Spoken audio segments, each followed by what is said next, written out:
Hello guys, lecture 11 start करते हैं। Lecture 11 में हम देखेंगे कि arithmetic operations by using variables. सबसे पहले हमने प्रोग्राम क्या बनाना है कि इनपुट 2 नंबर्स करने हैं, यूज़र से लेने हैं हमने 2 नंबर। फिर उन 2 नंबरों के साथ हमने प्लस भी करना है, माइनस भी करना है और मल्टीप्लिकेशन भी करनी है और डिवीजन भी परफॉर्म करना है। तो सबसे पहले हमें क्या करना होगा, हम 2 स्ट्रिंग क्रिएट कर लेते हैं। str1 बाइट टाइप की एक स्ट्रिंग क्रिएट करते हैं। क्या स्ट्रिंग में लिखेंगे कि enter first number, enter first number. फिर हम एक दूसरी स्ट्रिंग क्रिएट करते हैं बाइट टाइप की ही, एंटर सेकेंड नंबर।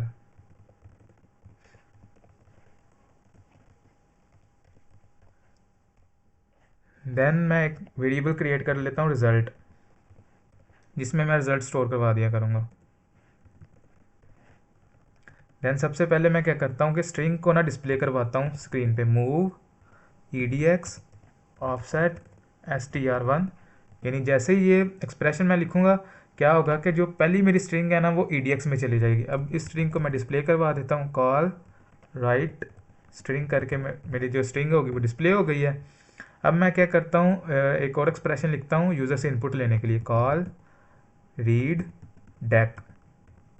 क्या होगा कि यूज़र से वो इनपुट आ जाएगी। वो इनपुट किस में आएगी कि जो पहले वाली वो जो इनपुट है ना पहली यानी जो हम पहला नंबर इनपुट ले रहे हैं वो EX में जाकर स्टोर होगा, क्योंकि जब भी हम कॉल रीड डेक करेंगे तो हमारे से वो जो इनपुट आएगी वो EX में चले जाएगी। अब एक और मैं वेरिएबल क्रिएट कर लेता हूँ, num1 dd, num2 एक वेरिएबल क्रिएट कर लेता हूँ।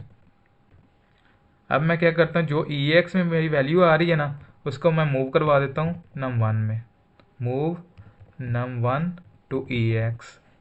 क्या हुआ कि पहली जो इनपुट होगी वो मेरी स्टोर हो गई है num1 में इतनी एक्सप्रेशन से। अब मैं क्या करता हूँ, जो दूसरी स्ट्रिंग है यानी दूसरे नंबर के इनपुट के लिए वो सारा काम करते हैं। मूव edx ऑफसेट str2, फिर मैं करता हूँ स्ट्रिंग को डिस्प्ले करवा देता हूँ, कॉल राइट स्ट्रिंग। देन मैं क्या करता हूँ, फिर इनपुट ले लेता हूँ, कॉल रीड डेक। फिर इनपुट मैंने ले ली। अब मैं क्या करता हूँ कि जो दूसरी इनपुट है ना उसको मैं स्टोर करवा देता हूँ num2 में। मूव num2 EX, यानी EX की वैल्यू num2 में चले जाए। अब मैं सम वाला ऑपरेशन परफॉर्म करता हूँ, तो मैं लिखता हूँ एक्सप्रेशन ऐड EX में स्टोर हो यानी जो मेरा डेस्टिनेशन है, और num1 को ऐड कर दो। num1 में जो भी वैल्यू होगी वो इधर आएगी और वो ऐड हो रही है EX में।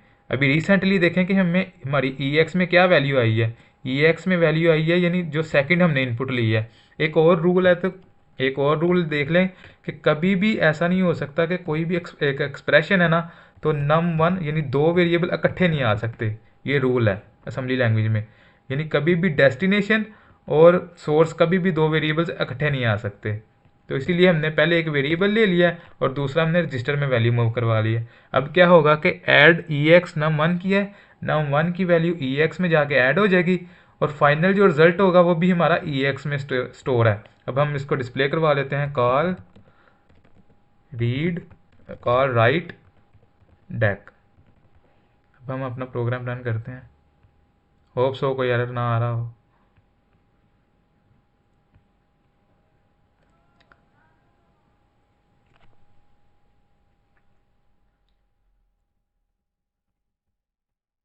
अब ये देखें वो मेरे से ले रहा है एंटर फर्स्ट नंबर। मैं फर्स्ट नंबर एंटर करता हूँ 13। देन ये देखें सेकंड नंबर, मैं सेकंड नंबर एंटर करता हूँ 12। देन ये 12 प्लस 13, उसने 25 मुझे आंसर दे दिया। अब मैं ऐसे ही प्लस किया है, अब मैं ऐसे ही सब्ट्रैक्ट करता हूँ। सिंपली क्या करूँगा, जहाँ मैंने ऐड लिखा हुआ है ना वहाँ मैं सब्ट्रैक्ट लिख दूँगा। तो क्या होगा कि वो मेरा जो प्रोग्राम है वो सब्ट्रैक्ट करना शुरू हो जाएगा। अब रन करके चेक करते हैं।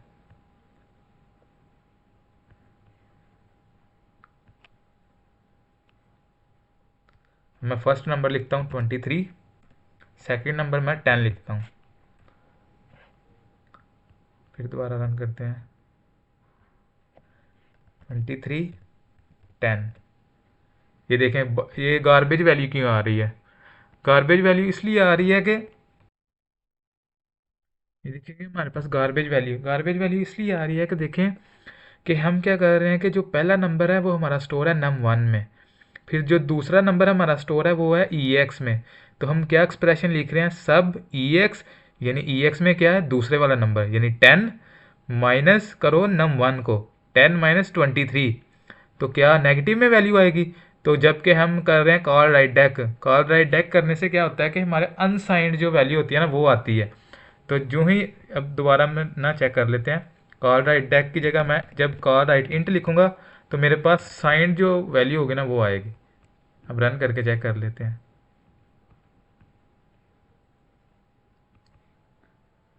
ये देखें 23, 10, ये देखें -13। अब आप लोगों के माइंड में ये क्वेश्चन होगा कि फर्स्ट नंबर हमारा 23 है और सेकंड नंबर 10 है, जबकि आंसर हमारा आना चाहिए 23 माइनस 10। तो सिंपली आपने चेंजिंग क्या करनी है कि इधर आपने क्या कर देना है, इधर आपने क्या करना है कि जो सब्ट्रैक्ट है ना सब ई एक्स, आपने क्या करवाना है, मूव ई एक्स में करवाना है num2 num1, ई एक्स में पहली वैल्यू मूव करवानी है। इससे क्या होगा, जो पहली वैल्यू वो हमारी ई एक्स में चली गई है। अब इधर हमने लिखना है num2, यानी ई एक्स पहली वाली वैल्यू, num2 माइनस दूसरी वाली वैल्यू, फिर आंसर हमारा है। अब चेक कर लेते हैं।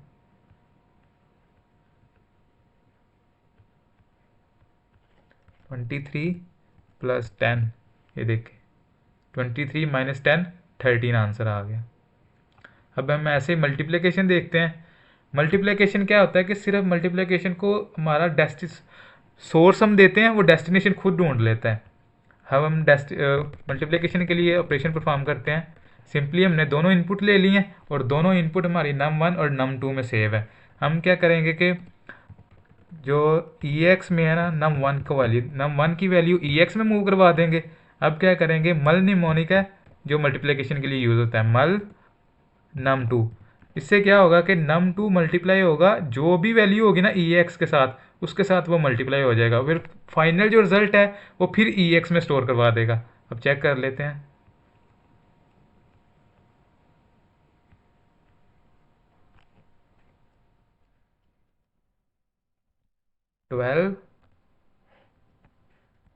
12 मल्टीप्लाई बाय 5, देखें 60 आंसर आ गया हमारे पास।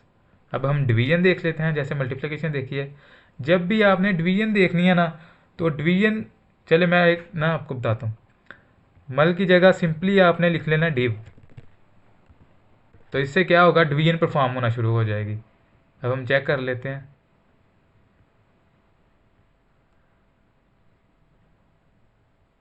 फर्स्ट नंबर है हमारे पास 60, सेकंड नंबर है 5।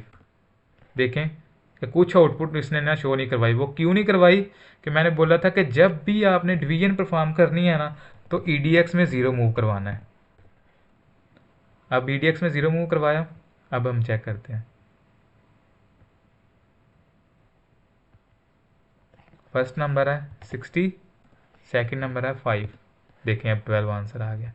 यानी जब भी आपने डिवीजन वाला ऑपरेशन परफॉर्म करना है ना तो आपने ईडीएक्स में 0 लाजमी मूव करवाना है। अब हम देखते हैं कि ईडीएक्स में हमारा रिमाइंडर जाता है। जब हम पहले ना पिछले लेक्चर में हमने स्टडी किया था कि ईडीएक्स में रिमाइंडर होता है। अब हम चेक कर लेते हैं कि हमारे पास रिमाइंडर कौन सा है।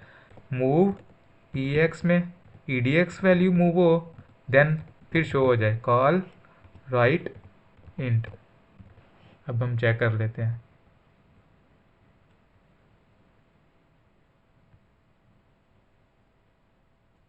थ्री डिवाइडेड बाई 2, ये देखें +1 जो है हमारा आंसर है, देन ये वाला +1 है रिमाइंडर। ऐसे ही हमने आज लेक्चर 11 में देखा प्लस कैसे करते हैं, माइनस कैसे, फिर मल्टीप्लिकेशन और डिवीजन कैसे करते हैं वेरिएबल्स के साथ इन असेंबली लैंग्वेज। मैं आप लोगों के साथ ये प्रोग्राम शेयर कर दूंगा डिस्क्रिप्शन में। बाकी हम मिलते हैं नेक्स्ट लेक्चर में।